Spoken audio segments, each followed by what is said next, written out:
రేవంత్ రెడ్డిని ఢిల్లీలో ఎవరు దేక్తలేరు. రేవంత్ రెడ్డిని ఢిల్లీలో అవమానం జరిగింది. రేవంత్కు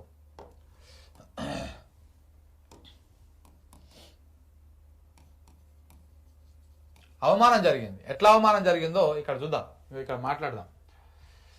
3 రోజులున్నా ముచ్చటే లేదు. రేవంత్కు ఢిల్లీలో పరాభవం. అపాయింట్మెంట్ ఇవ్వని రాహుల్ గాంధీ ఇయ్యడని తెలుసు, ఇయ్యడు కూడా ఆయన. ఇగో ఏదో యాదృచ్ఛికంగా ఏదో ఈవెంట్లో కలిస్తే నమస్తే పెట్టుకోడు తప్ప పర్టికులర్గా ఒక గంట సేపు కూర్చొని మాట్లాడినటువంటి రోజులు లేవు.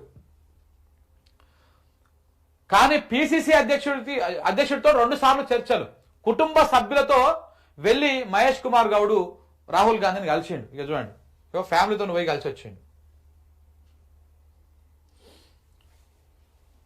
మంత్రివర్గ విస్తరణ పైన సీఎం ప్రతిపాదనలు పక్కకు పెట్టి 4 పేర్లను సిఫార్సు చేసిరంట రాహుల్ గాంధీ.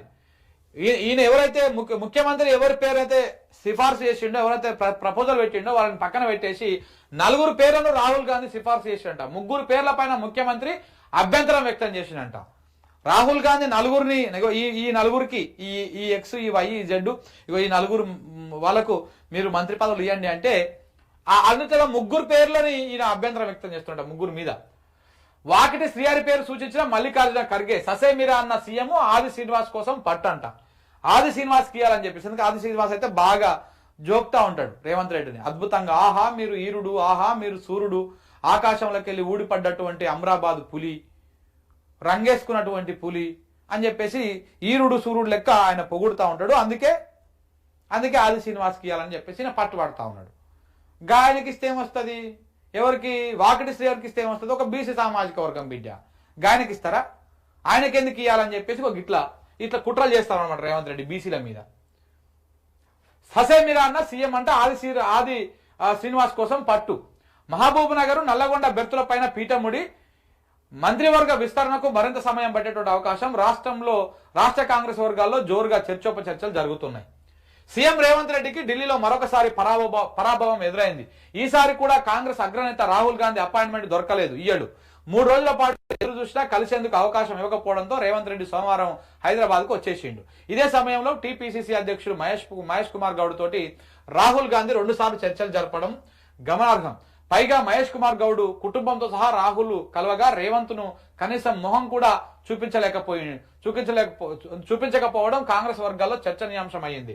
పిసిసి అధ్యక్షుడికి ఇచ్చిన గౌరవంతో ఇసుమంతైన కాంగ్రెస్ ముఖ్యమంత్రికి ఇవ్వకపోవడం ఏంటని గుసగుసలు వినిపిస్తున్నాయి. కలవకపోతే ఏంది? రాహుల్ గాంధీ కలవకపోతే మోడీ కలుస్తున్నాడు. రాహుల్ గాంధీతో ఏం పని ఉంది? మోడీతో కదా మనకు పని. మోడీ కలిసే మోడీతో మంచిగా నవ్వుకుంటా, స్మైల్ ఇచ్చుకుంటా, అన్న శిల్క పలుకులు, శిల్క నవ్వులు నవ్వుకుంటా ఫోటోలు దిగి బయటికి ఇచ్చే. రాహుల్ గాంధీ కలిస్తే ఎంత, కలవకపోతే ఎంత? ఏదో నీ పార్టీలో ఉన్నవి అంతే. నీ పార్టీని బొందబెట్టి ఈయన దుకాణం ఈయన చూసుకుంటాడు. దానికోసమే కదా ఈ వ్యవహారం అంతా, దానికోసమే కదా. అందుకే ఈయన కలుస్తలేడు. ఈయనేమో పోయి ఈయన ఇంకొక బాస్ ఉన్నారు, 2 బాసులు ఉన్నారు. నా కేటీఆర్ గారు అన్నట్టు ఈయనేమో అఫీషియల్ బాసు, ఆయననేమో అన్అఫీషియల్ బాసు. అఫీషియల్ బాస్ కంటే అన్అఫీషియల్ బాస్కి ఎక్కువ ప్రియారిటీస్ ఉంటాయి. లోపల చర్చలు ఎక్కువ జరుగుతాయి. అఫీషియల్ బాస్ రోజు ఉండేదేనా వ్యవహారం, అన్అఫీషియల్ బాస్కే ఎక్కువ ఇన్ఫర్మేషన్ పాస్ చేస్తుంటారు. దాన్నే కుచ్ కాలా హై. పార్టీ అంతర్గత వ్యవహారాలపై చర్చ కాబట్టే రేవంత్ ను కాదని పిసిసి అధ్యక్షుడు మహేష్ కుమార్ గౌడ్ తో రాహుల్ గాంధీ భేటీ అయ్యారని రాష్ట్ర కాంగ్రెస్ నేతలు కవర్ చేసేందుకు ప్రయత్నిస్తున్నారు. మరి పార్టీ అంతర్గత విషయాలైతే ఆ పార్టీలో మరి రేవంత్ రెడ్డి లేడా? రేవంత్ రెడ్డి మీ పార్టీ కాడా? బీజేపీ పార్టీ అంటే తెలంగాణ ప్రజలు అదే అనుకుంటారు అనుకో, ఆయన బీజేపీ పార్టీ అనే. మరి రాహుల్ గాంధీ కూడా ఆయన బీజేపీ పార్టీ లెక్కనే చూస్తున్నట్టున్నాడు. ఎందుకంటే వీళ్ళ మీటింగ్ పెట్టుకొని మాట్లాడుకురు అనుకో, ఈ విషయాలన్నీ రేవంత్ రెడ్డి మళ్ళీ మోడీకి చేరవేస్తాడు, మళ్ళీ బీజేపీలోకి చేరవేస్తాడు. అందుకనే బీటీకి రాణిస్తాడని నాకు అర్థమవుతుంది. అయితే సాధారణంగా మంత్రివర్గ విస్తరణ పైన ముఖ్యమంత్రితో చర్చిస్తారని, పార్టీ అంతర్గత వ్యవహారాలపైన ఏఐసిసి కార్యదర్శితో చర్చిస్తే సరిపోతుందని సీనియర్ నేతలు పేర్కొంటున్నారు. ఇక్కడ రివర్స్ జరిగిందని, మంత్రివర్గ విస్తరణ పైన రాహుల్తో మహేష్ కుమార్ గౌడ్ చర్చించారని, రేవంత్ రెడ్డి కేసీ వేణుగోపాల్తో భేటీకే పరిమితమయ్యారని గుర్తు చేస్తున్నారు. తరచూ ప్రధాని మోదీ, కేంద్ర మంత్రులలో అపాయింట్మెంట్ సాధించే రేవంత్ రెడ్డి ఇన్ని నెలలుగా రాహుల్ గాంధీ అపాయింట్మెంట్ ఎందుకు సాధించలేకపోయారని విశ్లేషకులు ప్రశ్నిస్తున్నారు. ఇద్దరి మధ్య దూరం పెరిగిందనడానికి ఇదే నిదర్శనం అని చెప్తున్నారు. ఇంతకుముందు కూడా ఒకసారి రాహుల్ గాంధీని రేవంత్ రెడ్డి కలిసిండు అని చెప్పేసి వార్తలు వచ్చినాయి, పేపర్ రాసినాయి, కానీ ఫోటో లేదు. ఫైల్ ఫోటో వేసారు, ఫోటో లేదు, ఉట్టిదే ఫైల్ ఫోటో వేసారు.